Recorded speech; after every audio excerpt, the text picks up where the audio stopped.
지난 시간 우리는 7인으로 봉해진 두루마리에 대해서 함께 나누어 보았습니다.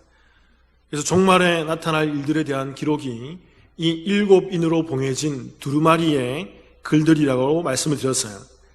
그래서 이 7인의 두루마리 이 글은 7인으로 봉해져 있었는데 예수 그리스도께서 이 땅에 오시고 그리고 부활하심으로 말미암아 이 7인을 떼어내셨다라고 말씀했습니다. 그래서 현세는 지금 우리가 살고 있는, 예수님이 이 땅에 오셔서 부활하신 후에 지금 이 땅에 살고 있는 이 시대는 무슨 시대라고 제가 말씀드렸습니까? 종말의 시대라고 말씀드렸어요. 우리는 지금 종말의 시대를 살고 있습니다.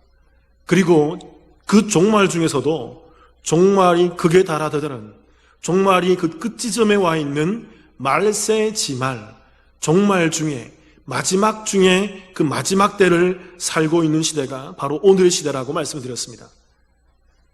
그리고 여기서 중요한 것은 이 종말이라는 이 단어가 함축하고 있는 의미를 제가 설명드렸어요. 이 종말이라는 것은 심판과 구원을 안고 있다고 말씀드렸습니다. 그래서 종말은 믿지 않는 자들에게는 무엇이라고요? 심판이고 말 그대로 종말인 것입니다. 두려움이고 거기에 대한 종말로 그들은 그 종말의 심판을 경험하게 되는 거죠. 그러나 믿는 우리들은 이 종말이 옴으로 말미암아 어떤 메시지가 되는 거죠? 구원의 메시지가 되는 거예요. 이 땅이 끝나는 것이 아니라, 이 땅이 무너지고 끝나는 것이 아니라 이 땅이 더할 나위 없이 정말 더 이상 좋아질래야 좋아질 수 없을 만큼 너무나도 좋은 그 새 하늘과 새 땅으로 이 땅이 바뀌게 된다는 것이죠. 새 하늘과 새 땅입니다. 이 땅이 하나님으로 말미암는, 구원하신 하나님을 말미암는 그 하나님의 마지막 때에 다시 더할 나위 없는 그 좋은 에덴 이상의, 에덴과 같은 그 땅으로 변모되어서 이 땅에 구원받는 자들이 그 새 하늘과 새 땅에서 영원을 살아가게 되는 그 시대가 돌아온다는 것이 바로 이 종말이 안고 있는 함축적인 메시지라는 거예요.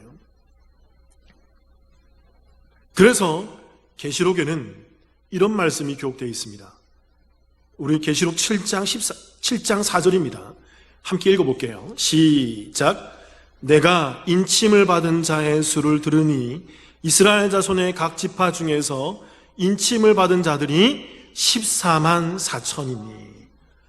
여러분들이 이 14만 4천에 대해서 많이 오해하고 계신 것 같아서 제가 오늘 좀 짧게 설명드리려고 해요. 또 기회가 되면 이것에 대해서 좀 더 분명하게 계시록 전체에서 이 14만 4천이 무엇인지를 좀 더 장황하게 설명할 시간이 있을 걸로 저는 기대하고 있습니다. 근데 간단하게 설명드리면요, 여러분 이 14만 4천이라는 것은 숫자예요. 숫자인데 이것은 어떤 숫자면 12 곱하기 12 곱하기 1000이라는 숫자입니다. 띄워주세요. 그래서 이것은 게마트리아 숫자의 표기법인 것입니다. 그러니까 앞에 12 곱하기 12 곱하기 1000인 거예요. 앞에 12와 뒤에 12는 뭘까요? 이 12는 성경 전체에서 교회를 상징하는 숫자입니다. 여러분, 성경에 나타나는 숫자들이 다 의미가 있습니다. 1부터 1000까지 다 의미들이 있어요. 이것을 수비학으로, 게마트리아 숫자로 성경에서 표현해내고 있는 것입니다. 그래서 12는 교회를 상징하는 숫자인데 앞에 12는 구약의 12지파를 상징하는 거예요. 그 뒤에 12는 신약의 누구를 상징할까요? 12사도를 상징하는 거죠. 12사도로 말미암아 무엇이 잉태되기 때문에 교회가 잉태되잖아요. 신약의 교회가 나오는 거잖아요. 그리고 1000은 만음의 숫자예요. 10, 100, 1000, 만, 이렇게 10단위로 하는 것은 많다라는 것을 상징하는 것입니다. 그 상징적인 숫자가 1000인 거예요. 그러니까 구약의 교회와 신약의 교회가 만음을 상징하는 숫자가 12 곱하기 12 곱하기 1000, 이것을 합쳐서 14만 4천 명이라고 얘기하는 거죠. 내려주시기 바랍니다. 그러니까 여러분, 이 14만 4천은요, 단순히 문자적으로 14만 4천 명을 말하는 것이 아니고 14만 4천은 구약과 신약의 그 하나님을 믿고 하나님에 의해서 성도로 선택된 택정함을 입은 그 수많은 무리들, 역사 속에서 나타나는, 인류의 역사 가운데 나타나는 그 수많은 무리들이 누구를 상징하는 것입니까? 교회를 상징하는 거예요. 성도를 상징하는 것입니다. 그래서 이들이 이 이 여기서 말하는 계시록 7장 4절에 나오는 이 14만 4천이 하나님께서, 예수님께서 그 임봉된 7인을 떼시는 6번째 인을 뗀 후에 이 계시록 7장에서 말씀하시고 등장하고 있다는 거예요. 그러니까 이 7인을 떼시는 6번째 인을 뗐던 이 종말의 시대에 이 14만 4천으로 대변되는 이 교회들이, 성도들이 이 종말의 시대를 살고 있으면서 그들이 이 종말의 시대에 멸망하지 않고 하나님으로 말미암아 택정함을 입고 하나님으로 말미암아 인치심을 받게 되어 이들이 이 땅에서 구원받은 자로 그 14만 4천 무수히 많은 자로 이 시간의 삶, 이 종말의 시대를 살아가게 되는 것을 말하는 것이 오늘 계시록 7장 4절에 나와 있는 말씀의 진의라는 거예요. 이게 뭐 신천지를 말한다, 구원파를 말한다, 이단을 말한다, 그런 게 아니라고요. 그러니까 7인으로 봉해진 두루마리가 열려져서 그 안에 그 종말의 시대에 애가와 애곡과 고통의 시대를 살고 있는 이 종말의 시대에 많은 사람들이 이 땅 가운데서 고통과 괴로움 속에 살고 있다는 것입니다. 지금 이 시대처럼. 그런데 이러한 시대에 그 14만 4천으로 상징되는 그 수많은 무리의 성도들이 이 땅에서 하나님을 경험하며 하나님과 함께 이 인치심을 받아서 이 땅을 살아가게 된다는 거죠. 그게 바로 누굽니까? 우리라는 거예요. 이사야서 29장 11절부터 13절 한번 볼게요. 제가 오늘 이 말씀을 하려고 여러분께 장황하게 설명드린 것입니다. 제가 한번 읽어볼게요. 11절부터 13절인데 11절, 그러므로 모든 계시가 너희에게는 봉한책의 말처럼 되었으니 그것을 글 아는 자에게 주며 이르기를 그대에게 청하노니 이를 읽으라 하면 그가 대답하기를 그것이 봉해졌으니 나는 못 읽겠노라 할 것이요. 여러분 이 말씀 잘 보세요. 그 봉한책이 글 아는 자에게 주어져서 읽으라고 얘기하는 거죠. 이제는 열려졌다는 것입니다. 봉해졌지만 예수님이 이 땅에 오심으로 말미암아 그것이 열려져서 그 계시의 말들, 그 종말에 있을 말들이 이 땅 가운데 펼쳐져서 이 글을 아는 자들에게 보여진다는 것입니다. 그런데 그 글 아는 자들이 그것을 읽으라고 하는 그 말씀 가운데서 이렇게 얘기하는 거죠. 이것은 봉해진 책인데요, 이것은 감추어진 책인데요, 이것은 비밀의 책인데요, 저는 읽지 못하겠습니다. 무슨 말인지 모르겠습니다. 이것을 왜 읽으라는 거예요? 그러면서 그 책 읽기를 거부한다는 것입니다. 그리고 12절 볼게요. 또 볼게요. 제가 읽어보겠습니다. 또 그 책을, 봉해진 책을 글 모르는 자에게 주며 이르기를 그대에게 청하노니 이를 읽으라 하면 그가 대답하기를 나는 글을 모른다 할 것이니라. 이 말은 무슨 말일까요? 이번에는 글을 아는 자들이 아니라 글을 모르는 자들에게 이 말씀을 읽으라고 알려주는, 열어서 보여준 거예요, 여러분.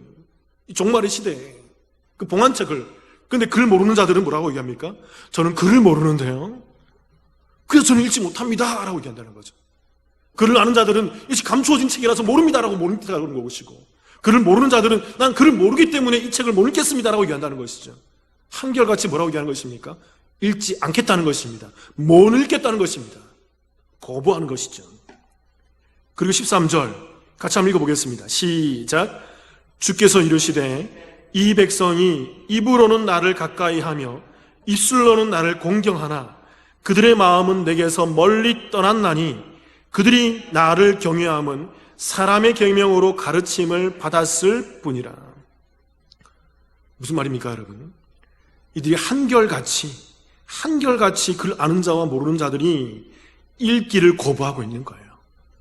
글을 알아도 거부하고요, 글을 몰라도 거부하는 거죠. 열려진 책인데 쉽게 말하면 읽지 않겠다는 것입니다. 무엇 때문에 그럴까요? 얘기하고 있죠. 이들이 입으로는 하나님을 가까이 하고 입술로는 하나님을 믿는다고 고백하지만 그들의 마음이 하나님에게서 멀리 떠났기 때문이라는 것입니다. 읽지 못하기 때문이 아니고 이것이 봉해졌고 감추어졌기 때문이 아니라 이미 열려졌다고요. 이 종말의 시대에, 지금 우리 사는 시대에 이 하나님의 계시의 말씀이 우리 가운데 보여졌다고요. 그런데 이들은 하나님을 그 마음으로 믿지 않기 때문에, 하나님에 의해 특정함을 잊지 못하고 하나님을 믿는 자들이 아니기 때문에 그들이 입술로만 딸짝딸짝 거리고 있는 거죠. 입으로만 저 하나님 믿어요, 저 예배 드려요, 저 하나님 잘 알아요, 그러면서 어떤 문제만 생기면 하나님을 거부하는 거예요.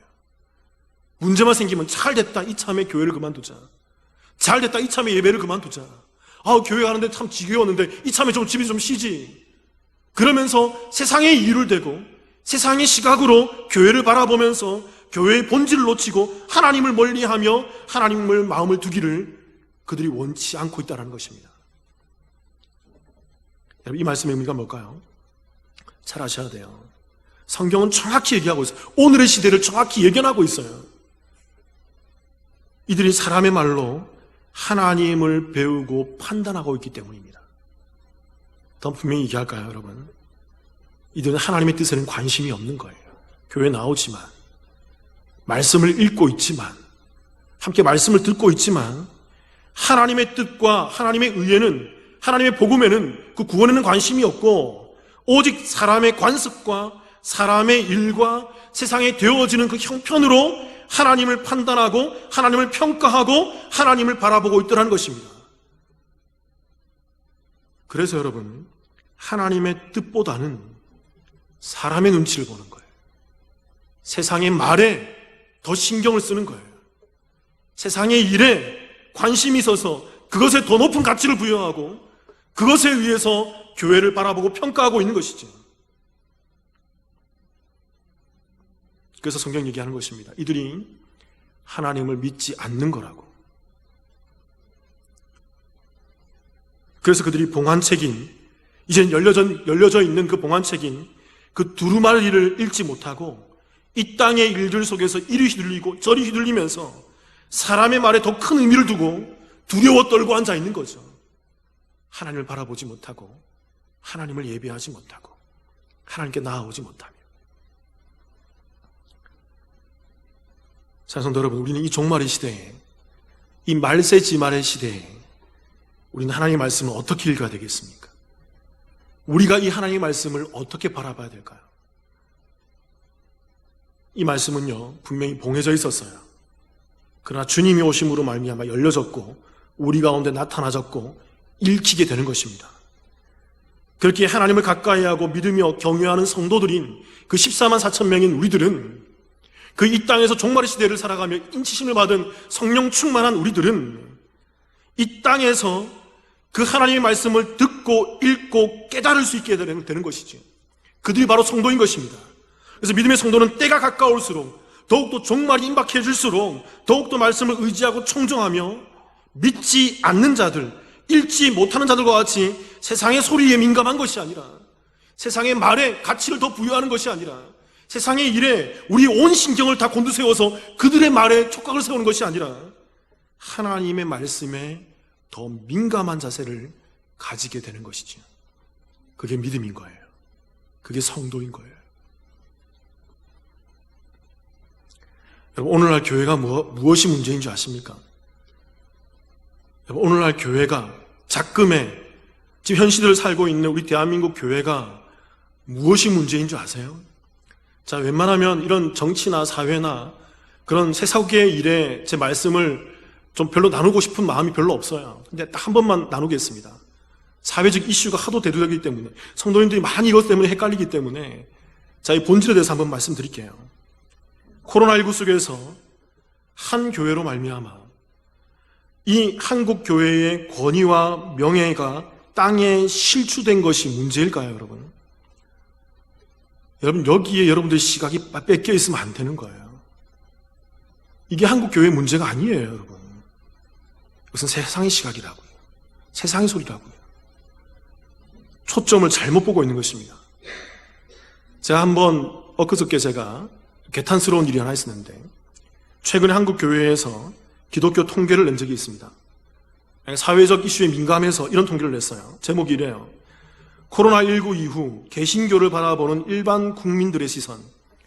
한 종교단체가, 기독교 한 단체가 이런 개신교를 바라보는 일반 국민의 시선, 오늘날 코로나19 시대에 한 교회로 말미암아 무너진, 실추된 이 교회를 바라보는 일반 성도들의, 일반 국민들의 시선이라는 제목으로 통계를 계산했습니다. 이 통계를 보면서 제가 좀 개탄스러웠어요. 잘못 보고 있어요. 교회가 잘못 보고 있습니다. 기독교가 잘못 보고 있어요. 우리들이 잘못 보고 있다고요. 이 통계의 결론은 뭐냐면 이렇게 결론냈어요. 개신교가 대사회적 선한 행위를 하지 못하고 있다는 결론을 내렸어요. 사회적으로 옳은 일, 사회적으로 좋은 일, 사회적으로 선한 일을 하지 못하라는 것으로 결론을 끝내버렸어요. 그러면서 비교하는 것이 뭐냐면 미국 교회를 들고 있어요. 미국 개신교는 사회적으로 상당 영향력을 많이 끼치고 있다는 것입니다. 그래서 미국의 종교 지도자들은 높은 윤리의식을 가지고 있기 때문에 미국에서부터 많은 지지와 많은 선호를 받고 있다는 것이죠. 저는 이러한 통계를 보고 이러한 예를 들은 것을 보면서 제 입이 벌어지면서 개탄스러웠어요. 개인적으로 한국 기독교의 잘못에 대해서 잘못된 시각으로 들여다봤어요. 그리고 잘못된 미국이라는 잘못된 잣대를 가지고서 한국 기독교를 평가하는 것에 전 개탄을 그면서 화가 났어요. 너무 화가 났어요. 여러분 잘 아셔야 돼요. 오늘날 한국 기독교가, 한국 교회의 잘못이 교회가 대사회적 선한 행동을 하지 않았기 때문일까요? 잘 아셔야 돼요, 여러분. 우리 기독교가 그동안 역사 가운데에서 대사회적으로 선한 행동을 하지 않았습니까? 그런 행동에 우리가 정말 등한시 해왔나요? 한국교회가 이 땅에 복음이 들어와서 한국교회가 성장하면서 역사적으로 얼마나 많은 사회적 행동을 많이 해왔습니까, 여러분? 얼마나 좋은 일을 많이 해왔습니까? 얼마나 대사회적으로 나라와 민족을 위해서 얼마나 많은 일들을 많이 해왔습니까? 문제는 뭘까요, 여러분? 문제는요, 기독교가 대사회적 선한 행동을 하지 않았기 때문에 문제가 아니라 우리 기독교가 우리 교회에서 가르치고 있는 이 복음의 본질에서 벗어났기 때문에 그래요. 저는 교회를 옹호하는 것이 아닙니다. 더 잘못된 본질적인 문제를 지적하는 거예요. 대사회적 선한 행동은 표면적인 거예요, 여러분. 겉으로 드러나는 모습이라고요. 근데 교회가 안고 있는 더 본질적인 모습은 교회가 복음에 대한 본질에서 벗어나 있고 잘못된 길로 나아가고 잘못된 것을 가르치고 잘못된 것에 혈안이 되어 있기 때문에 그래요. 그래서 정치나 사회나 경제나 그런 것에 민감하기 때문에 그래요, 교회가. 자, 질문 하나 해볼게요. 자, 이런 질문 예전에 많이 했습니다. 대사회적 선한 행동을 많이 하는 다른 종교는 잘하고 있나요, 그러면? 그게 좋은 걸까요, 여러분? 예를 들어볼까요? 천주교, 불교, 남녀오란개교, 또는 다른 이슬람교, 더 나아가서 요즘 부쩍 정부에 적극적으로 호응하면서 자신들의 항체를 전달하고 있는 신천지는 참 잘하고 있는 걸까요, 여러분? 교회가, 기독교가 이것 하지 못해서 교회가 잘못하고 있는 걸까요? 진정 기독교의 잘못이 이것입니까? 이렇게 바라보는 것이 세상의 시각이에요. 세상의 관점이 있는 거예요. 잘 알아야 합니다. 오늘날 교회의 문제는요, 하나님의 말씀의 진의를 모르고 있다는 데예요. 하나님의 말씀의 진리를 제대로 선포하지 못하고 그것을 많은 성도들이 제대로 이해하지 못하고 복음의 진리가 무엇인지, 교회가 무엇인지, 예수님이 어떤 분인지, 예수님이 왜 이 땅에 오셔서 그렇게 죽으셨는지, 예수님이 왜 이 땅에 오셔서 머리 둘 곳 없이 사회적 행동을 하지 않고 선한 일을 하지 않고 오직 복음만 증거하다가 그렇게 십자가에 달려 돌아가셨는지를 교회가 모르고 있기 때문에 그래요. 예수님이 이 땅에 오셨다면요, 오늘날 기독교에서 바라보는 예수님은요, 로마 사회를 전복시켜야 돼요. 그렇지 않습니까? 당시 억압하고 있고 이스라엘을 그 정치적으로 권력을 억압하고 있는 로마 사회를 정복시켜서 이 이스라엘이 사회적으로 편안하고 선하고 옳고 정의롭게 변화시켜야 되는 것이 예수님의 모습이지 않습니까? 그게 오늘날 기독교가 바라보고 있는 기독교의 본질이라고 생각하고 있는 모습이지 않습니까? 그게 세상이 바라보고 있는 기독교의 모습이지 않나요? 잘 아셔야 돼요. 예수님은 그런 것 하지 않았어요. 그런 것에 관심이 없었어요. 그런 것에 예수님은 단 1도 하나도 그런 것에 예수님은 휘둘리지 않았어요. 오늘과 같은 종말의 시대 속에서 교회가 추구하고 나아가야 할 길은 오직 말씀밖에 없습니다. 오직 복음밖에 없습니다. 그래서 예수 그리스도의 구원의 진리를 제대로 선포하는 길밖에 없는 거예요. 처음에도 나눴지만 이 봉함된 책인 이 진리를 제대로 읽고 그 봉함된 그 책, 이제는 우리의 열려진, 종말의 시대에 열려진 그 하나님의 말씀의 계시, 그 말씀을 제대로 읽고 깨달아서 그것을 선포하고 나누고 그것을 가르쳐 주어서 이것을 읽지 못하는 우둔한 사람들이 그 하나님의 복음의 가운데 돌아와서 하나님을 제대로 바라볼 수 있도록 가르쳐 주고 전도하는 것이 교회의 본질인 거예요. 교회가 이것을 하지 않고 다른 것에 혈안이 되어 있기 때문에 잘못된 길에서 우왕좌왕하고 잘못된 정치적인 세력에 휘둘리는 것이고 잘못된 사회적인 세력에 휘둘리는 것이고 잘못된 경제윤리에 휘둘리는 것이고 그래서 교회가 거기서 막 휘둘리고 있고 그 종교 지도자들이 교회가 휘둘리고 있기 때문에 함께하고 있는 성도들도 같이 휘둘리고 있는 거죠. 교회가 뭐 해야 되는지 몰라요. 교회가 이 땅 가운데에서 복음을 말하지 못하고 있다고요. 예수 그리스도를 말하지 못하고 있다고요.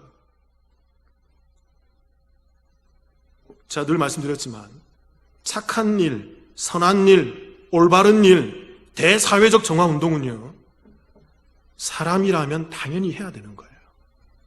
누구나 할 수 있어야 되는 거예요. 불교도 해야 되고요, 이슬람교도 해야 되고요, 신천지도 해야 되고요, 구원파도 해야 되고요. 그 사람이라면 당연히 해야 되는 거죠. 그것은 기본 중에 기본인 것입니다. 양심을 가지고 있는 사람이라면 그 양심에 따른 선과 악의 판별에 의해서 당연히 일을 진행해야 되는 거죠. 또 나라와 민족을 위한 애국하는 마음으로 나라를 위해서 봉사하고 애국해야 되는 것입니다.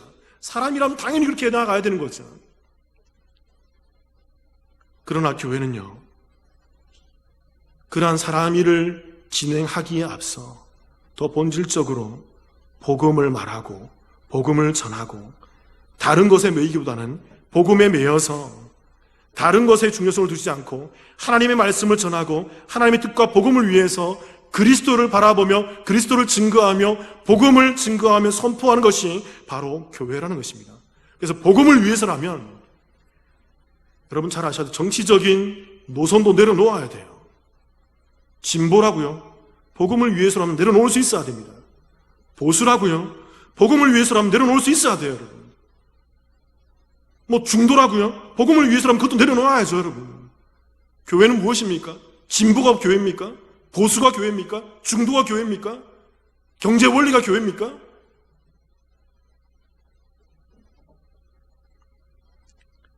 복음의 본질에 충실해야 되는 거죠. 세상의 일이 아니라 사람의 말이 하나님 되어 있는 것이 아니라 복음을 바라보며 복음을 의지해야 하는 것입니다. 이게 바로 교회인 거예요. 우리나라입니다, 여러분. 세상의 핍박이나 지적을 두려워해서 교회의 본질을 흐려서는 안 되는 거예요. 사랑하는 성도 여러분, 제발 세상의 소리에 휘둘리지 마세요.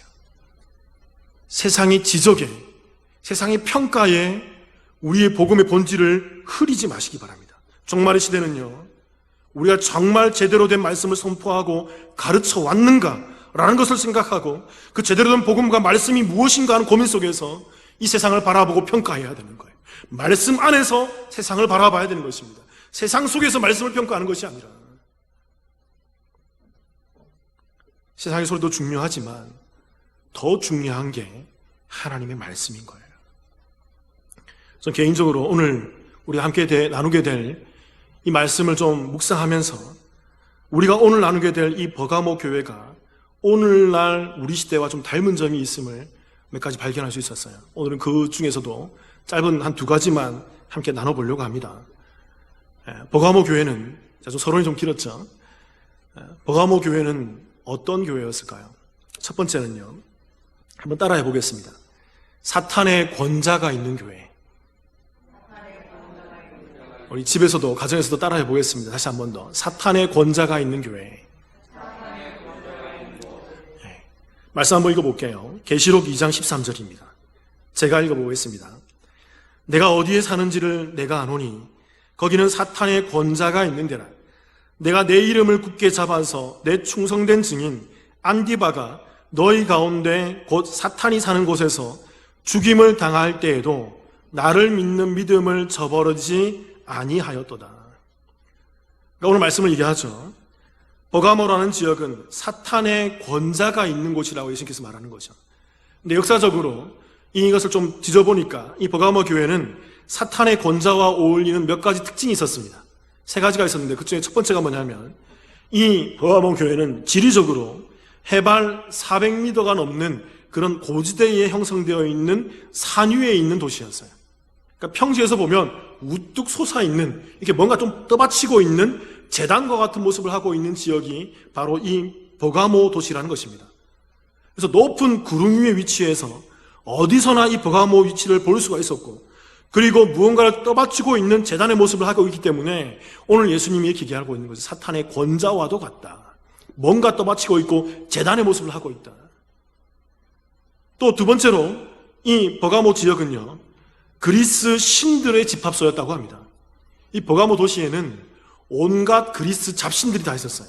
신전들이 정말 많은 도시 중에 하나였는데, 여기에는 무슨 신전이 있었냐면 제우스 신전을 비롯해서 디오니소스 신전, 데메테르 신전, 아데나 신전, 트레아누스 신전, 바카스 신전, 미네르바 신전, 이 외에도 이름을 헤아리기 어려울 정도로 많은 신전들이 즐비하게 갖춰져 있던 도시가 바로 이 버가모 도시였다는 거예요.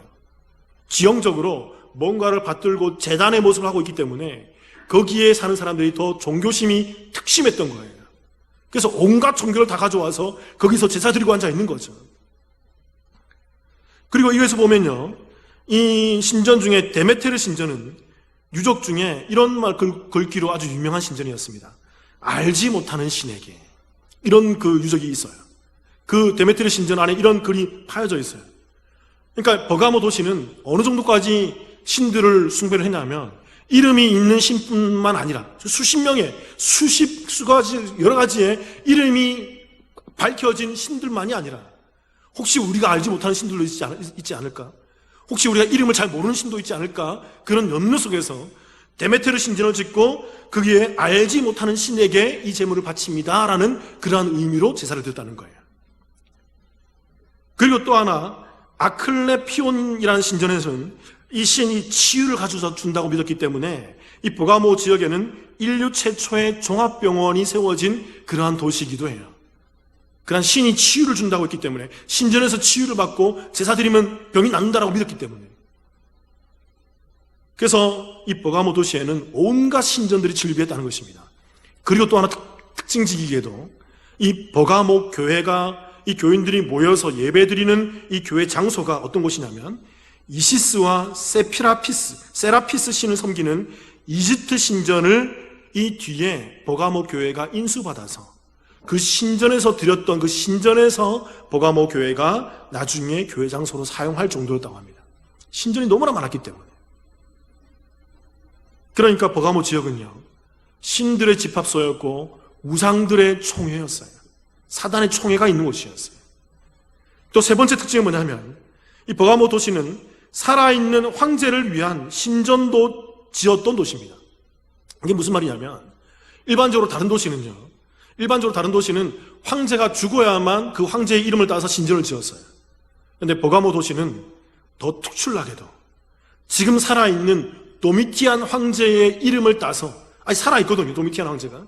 그 살아있는 황제의 이름을 따서 도미티안 황제의 신전이라고 신전을 지어서 살아있는 황제를 숭배로 하고, 그리고 그것을 한 번만 하는 거지, 1년에 한 번만 하는 것이 아니라, 다른 도시에는 황제 숭배를 1년에 한 번씩 했거든요. 근데 버가모 도시는 수시로 하는 거예요. 무슨 행사만 되면 하는 거예요. 날만 되면 하는 거죠. 그래서 이 버가모 지역에 특별하게 신들에 대한 신전이 많았고 제사가 많았고, 더 나아가서 지금 황제로 서 있는 도미티안 대에 대한 황제 숭배가 강했기 때문에 이 버가모 지역에서 있는 버가모 교회는 순교자가 많았던 것입니다. 많은 사람들이 죽었어요. 그래서 예수님께서 말하는 것이죠. 이곳이 바로 사탄의 권자가 있는 곳이라고.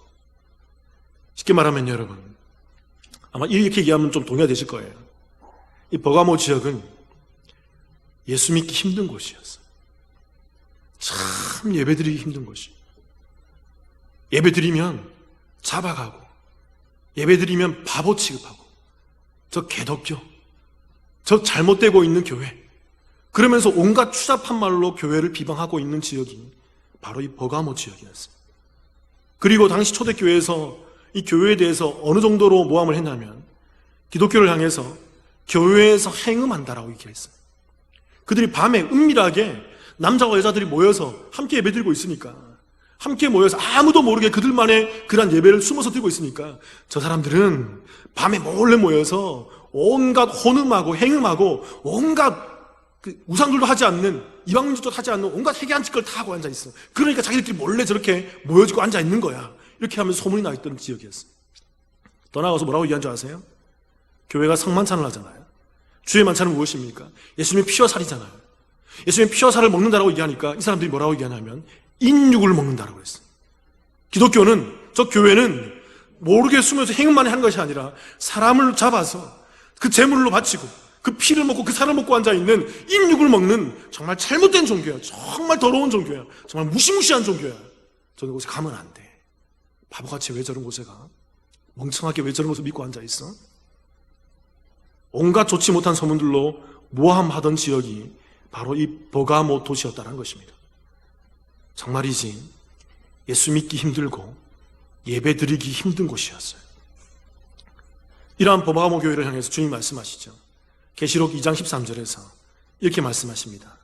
내가 어디에 사는지를 내가 아노니. 내가 안다. 거기는 사탄의 권자가 있는 데라. 제가 이 계시록에 있는 소아시아 7교회를 말하면서 7교회 이야기를 하면서 제가 이 단어를 계속 얘기해주고 있어요. 오늘 한 번 더 얘기하겠습니다. 여기서 정말 우리가 중요하게 봐야 될 단어가 무슨 단어냐면 바로 아노니라는 단어예요. 안다라는 말입니다. 띄워주세요. 이 말은 헬라어로 에이도란 말이에요. 자, 여러 번 말씀드렸어요. 이 말은 보다, 알다, 이해하다란 말입니다. 그러니까 여러분 잘 아셔야 돼요. 여러분, 이 보기 위해서는, 알기 위해서는 전제 조건이 있죠. 뭘 해야 되는 거예요, 먼저? 그 사람들과 함께 있어야 되는 거예요. 그러니까 예수님께서 말씀하신 거죠. 내가 너희들을 그냥 멀리서 망원경으로 이렇게 본 것이 아니라, 내가 너희들을 멀리서 그냥 손만 들은 것이 아니라, 내가 너희들을 경험했다라는 거예요. 이것은 그 경험적인 차원에서 에이도라고 말하는 거거든요. 내가 너희들을 가서 보고 너희들과 함께 했으며 너희들을 다 보고 알았어. 너희들을 철저히 잘 이해하고 있어. 너희들이 어떻게 예배 드리는지, 너희들이 어떻게 기도하고 있는지, 어떤 압박과 어떤 압제와 어떤 소문과 어떤 모함 가운데에서 너희들이 모여서 예배 드리고 함께 신앙을 지키고 있는지 내가 잘 알고 있어. 근데 이것은 단수가 아니에요. 복수로 기록되어 있어요. 여러 번 너희들이 모일 때마다, 너희들이 어려울 때마다, 너희 좋을 때 어려울 때마다 내가 다 보고 내가 다 알고 함께 해왔단다. 그래서 너희들을 잘 알고 있어. 너희들의 아픔이 무엇인지, 너희들의 수치가 무엇인지, 너희들의 억울함이 무엇인지, 너희들의 모함이 무엇인지, 너희들의 고통이 무엇인지, 너희들의 그 괴로움이 무엇인지 내가 잘 알고 있어. 그런데도 너희들이 그 속에서 예배를 잘 드리고 있구나. 정말 예배를 드리고 내 안에 살아서 그 안에서 살아있는 성도로서 이 땅 가운데 서 있구나. 그 사탄의 권자가 있는 예수 믿기 힘든 그런 시대에 너희들이 잘 믿고 있구나. 사랑하는 성도 여러분, 계시록 7교회는요, 이 반복되는 이 예수님의 안다라는 이 말씀을 통해서 그들이 뭘 느꼈을까요? 그 말씀을 통해서 위로를 받는 거예요. 힘들었지만, 사탄의 권자가 있었지만, 사탄의 세력이 즐비하고 오히려 모함과 정말 말도 안 되는 그러한 회개망측한 소문 가운데에서 그들을 향해 손가락질하고 있었지만 그들은 그 세상의 소리에 민감하게 반응하지 않고 오직 말씀을 바라보면서, 말씀의 그 본질을 바라보면서 그 영원한 새하늘과 새 땅을 소망하면서 이 땅 가운데 모여 하나님이 나를 알고 있다라는 그 위로의 메시지 속에서 힘을 내고 그들이 그 가운데서 모여서 예배하며 하나님께 나오더라는 것입니다. 사랑하는 여러분, 우리는 세상에 우리를 향한 그 소리보다 오늘 우리에게 하시는 하나님의 이 말씀에 더 위로를 받아야 되는 거예요. 하나님은 우리를 알고 계세요, 여러분. 지금 코로나19로 인해서 어려움을 당하고 있는 우리를 알고 있다고요. 예배드리지 못하고 그 가운데서 어찌할 바 몰라 갈팡질팡하고 있는 가운데서도 나와서 예배드리고 가정에서 예배드리는 우리의 모습을 알고 있다고요. 하나님이 그것을 바라보면서 내가 너를 알고 있어. 김 집사, 박 집사 내가 다 알고 있다고. 이 집사 다 알고 있다고. 너 참 대단하다. 참 잘하고 있어. 제가 몇 년 전에, 불과 몇 년 전입니다. 자세하게는 설명 못 드리겠지만 굉장히 큰 시험을 받았어요. 어느 정도 시험이냐면 목회를 내려놓을까, 저의 그동안에 해왔던 모든 목회를 부정당하는 시험이었어요. 이제는 목회를 못하겠다. 이제는 목회를 내려놔야지. 내가 어떻게 목회를 할 수 있어? 내가 어떻게 할 수 있어?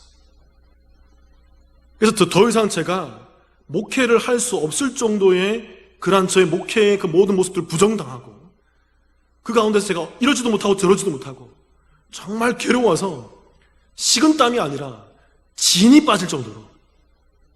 그래서 제가 말씀도 증거하기 힘들고 말씀 보기도 힘들고 정말 내가 목회자가 맞는지 사람이 살아있는지 죽었는지도 모를 정도로 어떤 때는 집에서 잘 때는 눈을 감으면 이대로 죽고 싶다 그런 생각이 들 정도로 이대로 그냥 천국 가고 싶다. 너무 힘들었어요. 근데 그때 정말 감당기 힘든 불과 몇 년 전이었습니다, 여러분. 그때 나를 위로해 준 한 찬양이 있었어요. 이 찬양은 여러분들이 잘 아는 찬양 가운데 예배를 예배되게, 교회를 교회되게 이 찬양을 지었던 김영표 목사님이라는 분이 지었던 찬양이에요. 제가 함께 예전에 있던 교회에서 함께 동역했던 목사님이신데 참 좋은 영감 있는 찬양을 많이 만드셨던 분이에요. 여러분들이 잘 모르는 찬양이에요. 이런 찬양을 지었을 겁니다. 아주 간단한 찬양인데 이런 찬양입니다. 제가 한번 불러볼게요. 사랑하는 자들아 서로 사랑하자. 주께서 우리 안에 항상 함께 함이라. 사랑하는 자들아 서로 사랑하자. 우리는 주님께서 택한 희망이니라. 이게 계속 반복되는 찬양이에요. 이 찬양을 들으면서 제가 별것도 아니에요, 여러분. 가사가 딱 한마디, 주께서 우리 안에 항상 함께합니다. 우리는 주님께서 택한 그 택한 희망이라. 그 단어 한 구절에 제 모든 것이 무너졌어요. 제 모든 것이 무너졌다고. 그래서 제가 새벽에 나가서 기도하면서, 그때 당시 제가 혼자 교회에 나가서 기도했었거든요. 새벽에 나와서 기도하는데 펑펑 울면서 기도했어요. 그래요, 하나님, 내가 뭐라고? 나만 외롭지 않군요. 하나님이 나와 함께하고 계시군요. 하나님 나를 바라보고 계시군요. 하나님 나의 마음의 중심을 알고 계시죠. 하나님, 나는 원래 그렇지 않음을, 나는 원래 그런 평가를 받아야 될 사람이 아님을, 나는 원래 그런 존재가 아님을 하나님 알고 계시죠. 하나님은 알고 계시죠. 세상 모든 사람들이, 그 교회에 있는 모든 사람들이 나를 부정하고, 그 땅에 있는 모든 사람들이 나를 부정하고 나에 대해서 모함을 한다 할지라도, 잘못 알고 있다 할지라도 하나님 나를 알고 계시군요. 그 말씀에 제가 많은 위로를 얻고 다시 목회를 할 소망을 얻었어요. 다시 결단하고 한국으로 나왔다고요, 여러분. 사랑성도 여러분, 잘 아셔야 돼요. 불꽃 같은 눈으로 하나님께서는 우리를 지켜보고 계십니다. 그래서 끝나는 게 아니에요. 우리와 함께 하세요. 우리와 함께 하신다고. 그리고 우리에게, 야, 너와 함께 하고 있어. 고목사야 힘들지? 충분한 힘들지? 야, 너와 함께 하고 있어. 너에게 부임해서 취임 예배도 못 드리고, 오자마자 예배도 못 드리고, 성도들 얼굴도 지금 반도 모르고, 성도들 중에 한 30%는 교회도 안 나와서 그들이 어떤 사람인지 알지도 못하고, 그 마스크 쓰고 있기 때문에 지난주에 봤는데 이번 주에 뭐 다시 새롭고, 늘 세교가 오는 것 같고, 그런 상황이 있고, 예배도 드문드문 드리고 잘 못 드리고 있는데 힘들지. 잘 알고 있어. 사랑하는 성도 여러분, 뭐 때문에 힘드세요? 기업이 무너졌다고요? 가정에 어려움이 있다고요? 개인적인 병으로 힘들다고요? 여러분 잘 아셔야 돼요. 이 땅은 종말의 시대입니다. 마지막이 오는 시대예요. 그리고 그 14만 4천 성도는 이 땅 가운데에서 그 인치심을 받고 종말의 시대에 택함을 받아 하나님과 함께 하면서 이 땅을 살고 있는 시대인 거예요. 저와 여러분이 그 하나님과 이 땅을 살아가시는 그 신실한 성도로서 14만 4천으로 서 있기를 주님의 이름으로 축원합니다. 우리 함께 기도드리겠습니다.